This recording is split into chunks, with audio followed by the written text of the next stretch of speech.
So it seems like 2020 has been the year of leaks. We've talked about Nintendo leaks, we've talked about Ubisoft leaks, and today there has been another one.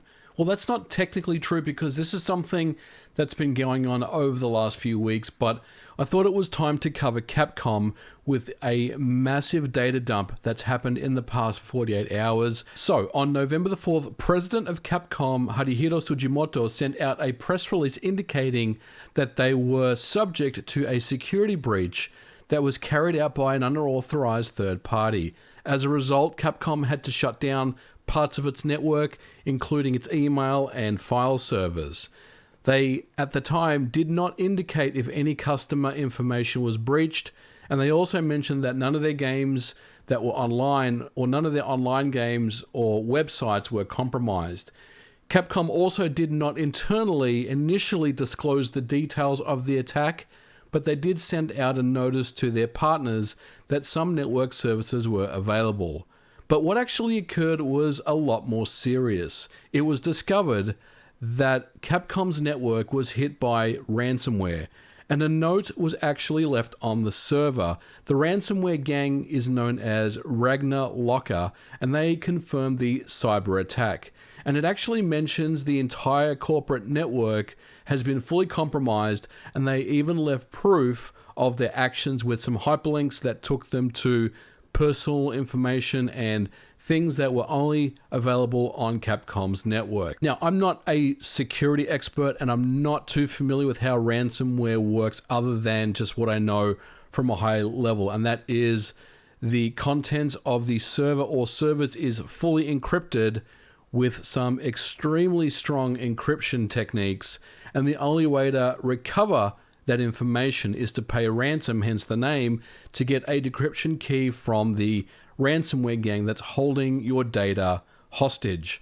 Now, Ragnar Locker claimed that they have encrypted 2,000 devices on Capcom's network, and they wanted $11 million worth of Bitcoin in exchange for the decryption key and a security report that would outline how they were able to breach Capcom's network in the first place. Now, the backstory is important because Capcom did not negotiate with the ransomware gang in exchange for their servers back. What they did is what most corporate entities will do, and they will run their cybersecurity and business continuity playbook. Capcom then updated a press release with additional information about what happened, and this time around, they were a lot more forthcoming with exactly what happened and the steps that they were taking. And as a result of this, as a result of Capcom saying F you to the ransomware gang, now we have data that has started to leak online, and all this has been made available on 4chan.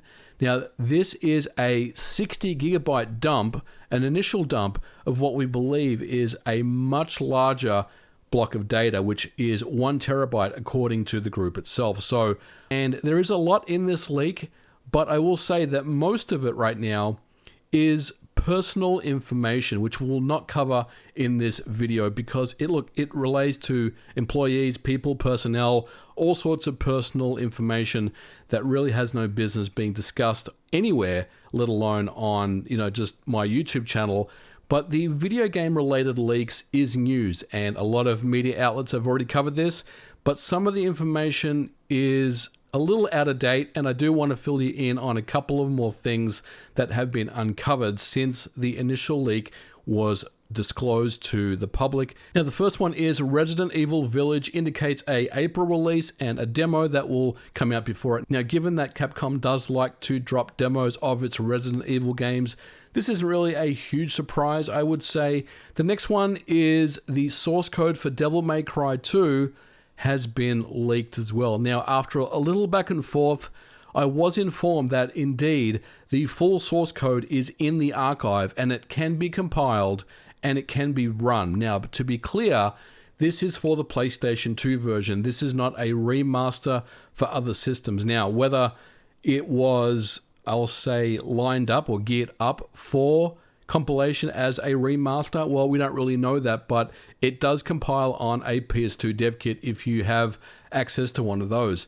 Resident Evil Umbrella Chronicles for the Wii is also a part of this leak, and it's also complete, and it should compile up and run as well. Now, one other game that seemingly was overlooked was the Misadventures of Tron. This game is also part of the source code archive that is on the Capcom Leak as well. Now, if you're not familiar with this game, it's one of the most expensive PlayStation 1 games out there. The game itself is a spin-off of the original Mega Man Legends, but this time you play as the villains, or Tron and the Servbots in the game, and it's actually quite fun to play. It's very, very hard to find, and it's very rare, so probably no surprises that you may have not heard of this game before, but it is on the source code archive. If you're a fan of the Nintendo Switch, some other discoveries that were found was the Ace Attorney collection is being developed along with a PS4 version of the game.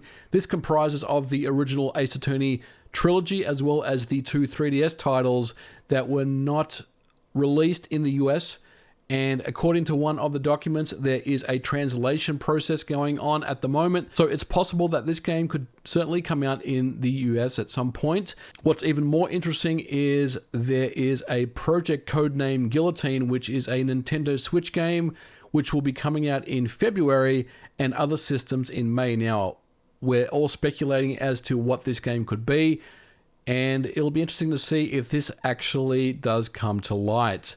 Now, there's also information about Monster Hunter Rise getting demos in January and March, and also coming out for the PC later on next year, and Monster Hunter Stories 2 coming out for the PC in June, also on the Nintendo Switch. There's also information about Resident Evil 4 VR for the Oculus Rift. I'm not really sure what the context or what style of game Resident Evil 4 VR would be, but it does definitely sound intriguing. There's also information about a multiplayer shooter that has been titled Shield, which is geared towards streamers, which sounds more like a battle royale style game.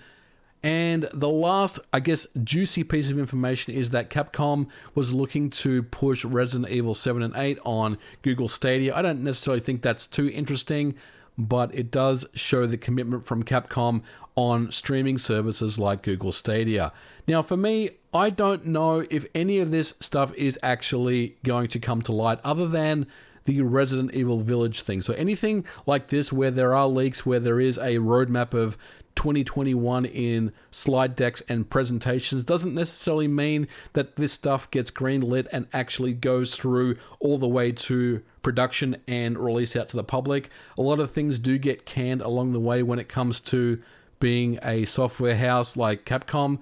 So I don't know if we'll see all of this stuff or whether any of this stuff is actually going to come to light, but it's definitely interesting to see how this will play out. Now, the other thing I want to mention is that this seems like the first, like the Giga Leak for Nintendo, of more to come. So we've seen a 60 gigabyte leak of data, but the ransomware gang is saying that they have 1 terabyte. So to me, that sounds like there could be a lot more video game related leaks and more source code that may get uploaded at a later date. So we'll definitely be following this story along with this and for you guys, and I'll definitely keep a close eye on how this is all planned out. Well guys, I'm going to leave it here for this video. Let me know what you think about this Capcom leak in the comments below. What do you think about the leaks themselves, and what do you think about the ransomware gang that has been responsible for this?